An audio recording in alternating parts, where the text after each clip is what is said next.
अस्सलाम वालेकुम dear student. पिछले वीडियो लेक्चर में हमने क्वेश्चन नंबर 3 तक किया। आज हम जो कि है क्वेश्चन नंबर 4 पढ़ेंगे। पिछले वीडियो लेक्चर में आपने मल्टीप्लिकेटिव इन्वर्स निकालना सीखा कि हम किसी भी मैट्रिक्स का मल्टीप्लिकेटिव इन्वर्स कैसे निकालते हैं। ठीक है, तो उसमें एडजॉइंट था। एडजॉइंट अगर ए मैट्रिक्स का मल्टीप्लिकेटिव इन्वर्स निकाल रहे हैं तो उसका फार्मूला था एडजॉइंट ऑफ ए ओवर ए का डिटर्मिनेंट। तो आपको डिटर्मिनेंट लेना भी आता है, एडजॉइंट लेना भी आता है। जस्ट हमारे पास न्यू कंडीशन है, इसको सेटिस्फाई करना है। ये फर्स्ट साइड है, थर्ड साइड है, फोर्थ साइड्स है, इन तीनों साइड्स को हमने इक्वल करना है। तो ये क्वेश्चन मैंने लिख लिया है। अब हमारे पास जो कि हम ले लेते हैं, इसकी कंसीडर कर लेते हैं फर्स्ट साइड। तो फर्स्ट साइड हमें ये कहती है कि ए मल्टीप्लाई बाय एडजॉइंट ऑफ ए। तो सबसे पहले तो हमारे पास होना चाहिए ए की क्या वैल्यू है 1426। ठीक है, तो अब हमने एडजॉइंट ऑफ ए जो निकालना है वो इस तरह से करना है। बताया था मैंने आपको कि इन दोनों की जगह चेंज कर देनी है, इन दोनों के साइन चेंज कर देने हैं। -2 -4। अब हमारे पास एडजॉइंट ऑफ ए आ गया। हमने ए को मल्टीप्लाई करना है एडजॉइंट ऑफ ए।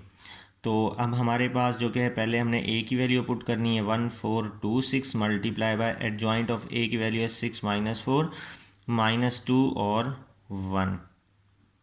हमने करना ये है मल्टीप्लिकेशन का एक आसान तरीका मैंने आपको बताया था कि इस कॉलम को उठा के रो पे ऐसे रख देना है आपने 6 और -4। अब मल्टीप्लाई करेंगे 6 1 ज़ा 6, 6 4 ज़ा 24, 4 2 ज़ा 8, 4 6 ज़ा 24। अब हमने -2 और 1 को, ये कॉलम ख़त्म हो गया तो हमने स्पेस छोड़ देनी है। -2 और 1 को मल्टीप्लाई कर देना है। -2 और 1, 2 1 ज़ा 2, 2 4 ज़ा 8, 1 2 ज़ा 2 और 1 6 ज़ा 6। तो 6 -8 है हमारे पास -2 और 24 -24 है हमारे पास 0। उसके बाद -2 + 2 है हमारे पास 0, -8 + 6 है हमारे पास -2। तो ये आ गई हमारी फर्स्ट साइड। अब जो कि है हमने करनी है सेकंड साइड। सेकंड साइड में ये है adjoint of A multiply by A. तो एडजॉइंट ऑफ ए की जो वैल्यू थी हमारे पास 6 -4 -2 1 मल्टीप्लाई बाय ए की वैल्यू है 1426। जस्ट हमने इस कॉलम को उठा के इसके ऊपर रख देना है। अब देखें 1 6 ज़ा 6, 1 4 ज़ा 4, 4 2 ज़ा 8, 4 1 ज़ा 4। अब हमने 2 और 6 को रखना है। 2 6 ज़ा 12, 2 4 ज़ा 8, 6 2 ज़ा 12, 6 1 ज़ा 6। ये हमारे पास आया -2 0 0 -2। ये हमारे पास सेकंड साइड आ गई है। तो आप देखेंगे सेकंड साइड और फर्स्ट साइड इक्वल है। अब हमने निकालना है determinant of A multiply by I का मतलब होता है आइडेंटिटी। आइडेंटिटी मैट्रिक्स की मैंने आपको पीछे डेफिनेशन बताई थी। आइडेंटिटी मैट्रिक्स वो होती है जिसका मेन डायगोनल सिर्फ 1 हो। मैं एक दफ़ा रिवाइज़ करवा देता हूँ ताकि आप लोगों को याद आ जाए। आइडेंटिटी मैट्रिक्स वो मैट्रिक्स थी, मैंने समझाया था कि ये में होता है मेन डायगोनल और इसके ऊपर नीचे वाले एलिमेंट्स सब ज़ीरो होने चाहिए। दूसरी बात यह है कि इसमें सिर्फ और सिर्फ 1 के एलिमेंट्स होने चाहिए, तभी हमारे पास ये आइडेंटिटी होगी। अब जो हमारे पास आइडेंटिटी मैट्रिक्स है उसका कुछ भी ऑर्डर हो सकता है। ये 3/3 है हमारे पास, ये भी आइडेंटिटी मैट्रिक्स है हमारे पास, ये भी आइडेंटिटी मैट्रिक्स है। अगर हम 4/4 की बनाएं वो भी आइडेंटिटी मैट्रिक्स है। तो हमें कैसे पता लगेगा हमने इस क्वेश्चन में कौन से ऑर्डर की आइडेंटिटी मैट्रिक्स लेनी है? तो हमें हमारे क्वेश्चन से पता लगेगा। क्वेश्चन में जो ए और बी की वैल्यूज़ जो कि हैं वो 2/2 मैट्रिक्स की गिवन है। देखें 2 रोज़ है और 2 कॉलम है, तो 2/2 ऑर्डर है इनका। तो हमने आइडेंटिटी भी 2/2 ऑर्डर की लेनी है। तो अब हमारे पास आइडेंटिटी भी का भी मसला हल हो गया। अब है डिटर्मिनेंट ए। तो हमने निकालना है डिटर्मिनेंट ऑफ ए। इस तरह से हम जो कि मॉड वाली लाइन लगाएंगे 1426 और अब हमने इसको इससे मल्टीप्लाई कर देना है। -2 को मल्टीप्लाई कर देना है 4 से। 1 6 ज़ा 6, 2 4 ज़ा 8 इज़ इक्वल टू -2। बड़ी वाली के साथ माइनस का साइन है। अब हमने क्या करना है, पहले डिटर्मिनेंट ऑफ ए लिखना है, मतलब कि डिटर्मिनेंट ऑफ ए का आंसर -2। फिर आइडेंटिटी लिखना है 1001। अब हमने -2 को जब मल्टीप्लाई करेंगे तो 2 1 ज़ा 2, 2 0 0, 2 1 ज़ा 2 2, सॉरी 2 0 0, 2 1 ज़ा 2।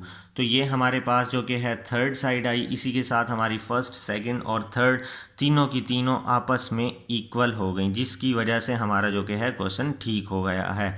तो नेक्स्ट क्वेश्चन जो कि है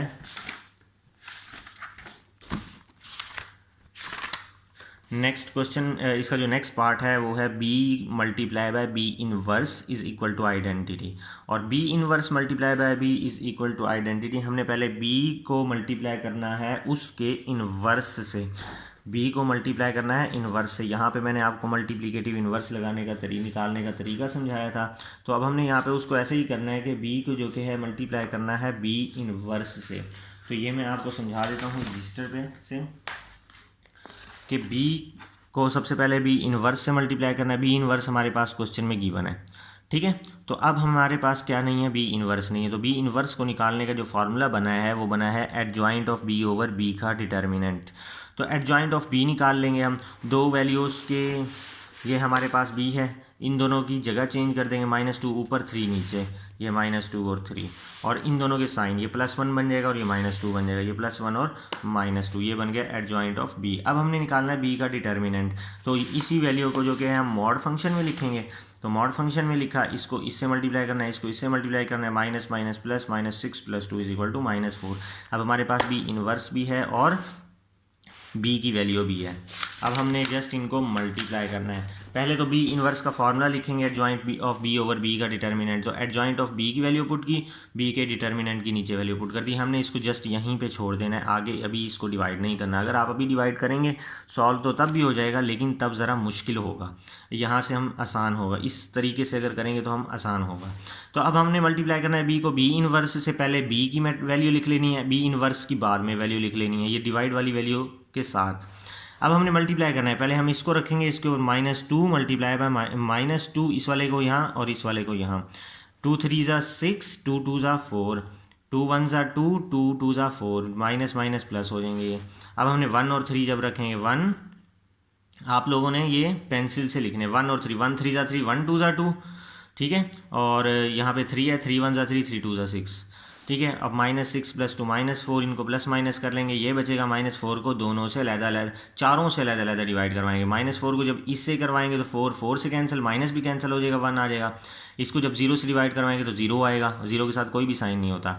इसको जब हम 0 से करवाएंगे ये 0 हो जाएगा, इसको इससे डिवाइड करवाएंगे तो ओनली 1 बचेगा। इसको कहते हैं आइडेंटिटी मैट्रिक्स, अभी मैंने पिछले क्वेश्चन में आपको बताया, और यही हमें प्रूव करना था।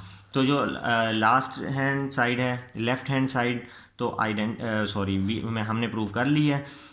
अब थर्ड साइड जो है, लास्ट साइड है, वो हमारी, उसको सॉल्व करना है। वो कह रहा है B inverse multiply by B, पहले बी इनवर्स की वैल्यू लिख लें, फिर बी की वैल्यू लिख लें, अब मल्टीप्लाई करें। 3 2 को इनके ऊपर रखना है, 3 2 3 2 ज़ा 6, 3 2 ज़ा 6, ये आ जाएगा हमारे पास। 2 1 ज़ा 2, 2 3 ज़ा 6, तो हमारे पास ये 2 1 ज़ा 2, 2 3 ज़ा 6। उसके बाद जो है -1 और -2, -1 और -2, जब 1 2 ज़ा 2, 1 2 ज़ा 2, 2 1 ज़ा 2, 2 3 ज़ा 6, जब हम इसको प्लस माइनस कर लेंगे तो ये आएगा। प्लस माइनस करने के बाद -4 को सबसे डिवाइड करेंगे तो हमारे पास आइडेंटिटी आ जाएगा, आइडेंटिटी ऑफ अ मैट्रिक्स। तो इसके बाद जो कि हमारा है क्वेश्चन नंबर 4। क्वेश्चन नंबर 4 में ए बी गिवन है, बी गिवन है, question number 5, determine whether the given matrices are in multiplicative inverse of each other. इसका क्या मतलब है, मैं पहले क्वेश्चन लिख लेता हूँ, फिर आपको इसका मतलब भी समझाता हूँ। पहले है हमारे पास 3 4 5 7 एंड 7 -4 -5 × 3, ठीक है। वो कह रहा है ये दोनों एक दूसरे का मल्टीप्लिकेटिव इन्वर्स हैं, ये प्रूव करना है। तो इसका मतलब क्या है कि हम इसको मल्टीप्लाई करेंगे और आंसर अगर आइडेंटिटी आ जाए, हम इनको दोनों को मल्टीप्लाई करेंगे, आंसर क्या आना चाहिए, आइडेंटिटी। अगर तो आइडेंटिटी आ गया इसका मतलब ये मल्टीप्लिकेटिव इन्वर्स हैं। तो हमने इनको जस्ट मल्टीप्लाई करना है, 3 4 5 7 मल्टीप्लाई 7 -4 -5 और 3। तो देखें 7 -4 को हम इस पे रखेंगे, 7 3 ज़ा 21, 7 4 ज़ा 28, 4 5 ज़ा 20, 4 7 ज़ा 28। यहाँ पे माइनस का साइन है तो इसके साथ भी दोनों के साथ माइनस का साइन आ जाएगा। अब -5 और 3 रखेंगे, -5 और 3, 5 3 ज़ा 15, 5 4 ज़ा 20 और 3 5 ज़ा 15, 3 7 ज़ा 21। तो अब हम अगर देखें तो 21 में से 20 को माइनस करेंगे तो 1 बच जाएगा, ये 0 हो जाएगा। 28 माइनस 28 0, तो ये 1 आ जाएगा। तो हमारा आंसर क्या आएगा, येस में आएगा। Yes, these are the multiplicative inverse of each other. तो इसका जो कि नेक्स्ट पार्ट है वो जो कि है वो है क्वेश्चन इसका सेकंड पार्ट। इन दोनों को हमने मल्टीप्लाई करके देखने के इन्वर्स हैं या नहीं है, तो वो मैंने यहाँ पे लिख लिया है। ठीक है, तो आपने इन दोनों को मल्टीप्लाई करवाना है। पहले तो हमने -3 2 को रखना है यहाँ पे, -3 और 2, 3 11 ज़ा 33, 2 2 ज़ा 4, 3 2 ज़ा 6, 2 3 ज़ा 6। ठीक है, अब 2 -1 को रखना है, यहाँ पे आ जाएगा 2, यहाँ आ जाएगा -1, 2 11 ज़ा 22, 2 2 ज़ा 4, माइनस नहीं आएगा इसके साथ, 1 2 ज़ा 2 माइनस है तो -2 आ जाएगा, 1 3 ज़ा 3 -3। तो जब हम इनको प्लस माइनस करेंगे तो आइडेंटिटी नहीं आएगा। तो इसी वजह से जो क्या है ये हमारे पास इस multiplicative inverse of each other नहीं है। No, these are not multiplicative inverse of each other. तो नेक्स्ट क्वेश्चन मैं आपको नेक्स्ट वीडियो में समझाता हूँ। अपना ख्याल रखिएगा। अल्लाह हाफिज़।